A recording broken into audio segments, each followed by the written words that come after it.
شروع اللہ کے نام سے جو بڑا مہربان نہایت رحم فرمانے والا ہے۔ اے لوگو، اپنے رب سے ڈرو جس نے تمہیں ایک جان یعنی آدم علیہ السلام سے پیدا فرمایا اور اسی سے اس کی زوجہ حوا علیہ السلام کو پیدا فرمایا اور پھیلا دیے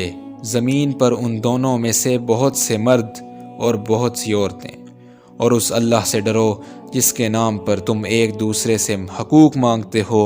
اور قطع رحمی سے بچو، بے شک اللہ تم پر نگہبان ہے۔ اور یتیموں کو ان کے مال ادا کرو اور اپنی ردی چیز کو ان کی عمدہ چیز سے نہ بدلو، اور ان کا مال اپنے مال کے ساتھ ملا کر نہ کھاؤ، بے شک یہ بہت بڑا گناہ ہے۔ اور اگر تمہیں اندیشہ ہو کہ تم یتیم لڑکیوں کے معاملے میں انصاف نہ کر سکو گے تو جو دوسری عورتیں تمہیں پسند آئیں ان میں سے 2 3 یا 4 سے نکاح کرو۔ پھر اگر تمہیں یہ اندیشہ ہو کہ تم ان بیویوں کے درمیان عدل نہ کر سکو گے تو ایک ہی بیوی پر اکتفا کرو، یا وہ کنیز جن کے تم مالک ہو۔ یہ زیادہ قریب ہے کہ تم ناانصافی اور ایک ہی طرف جھک جانے سے بچ جاؤ۔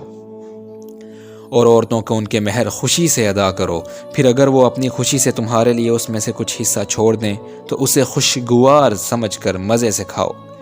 اور نہ سمجھ یتیموں کو اپنے وہ مال حوالے نہ کرو جن کو اللہ نے تمہارے لیے زندگی گزارنے کا سہارا بنایا ہے، اور انہیں اس مال میں سے کھلاؤ اور انہیں پہناؤ اور ان سے اچھی بات کہو۔ اور یتیموں کو آزماتے رہو یہاں تک کہ جب وہ نکاح کی عمر کو پہنچ جائیں، تو اگر تم ان میں سمجھ بوجھ پاؤ تو انہیں ان کے مال لوٹا دو، اور ان کے مال فضول خرچی کرتے ہوئے اور جلدی نہ کھاؤ کہ وہ بڑے ہو جائیں گے۔ اور یتیم کا جو ولی مالدار ہے تو اسے چاہیے کہ بچتا رہے، اور جو ولی محتاج ہے تو اسے چاہیے کہ وہ معروف طریقے کے مطابق کھائے۔ پھر جب تم ان کے مال ان کی طرف لوٹاؤ تو ان پر گواہ بنا لیا کرو، اور حساب لینے کے لیے اللہ کافی ہے۔ مردوں کے لیے اس ترکہ میں سے حصہ ہے جو ماں باپ اور قریبی رشتہ دار چھوڑ گئے، اور عورتوں کے لیے بھی اس میں سے حصہ ہے جو ماں باپ اور قریبی رشتہ دار چھوڑ گئے،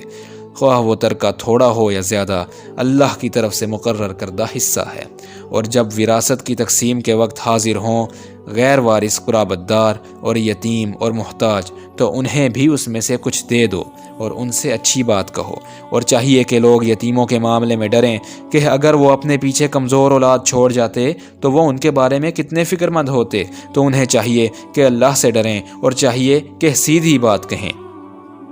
بے شک وہ لوگ جو یتیموں کا مال ناحق کھاتے ہیں، بے شک وہ اپنے پیٹوں میں آگ ہی بھرتے ہیں، اور وہ عنقریب بھڑکتی ہوئی آگ میں جھلسیں گے۔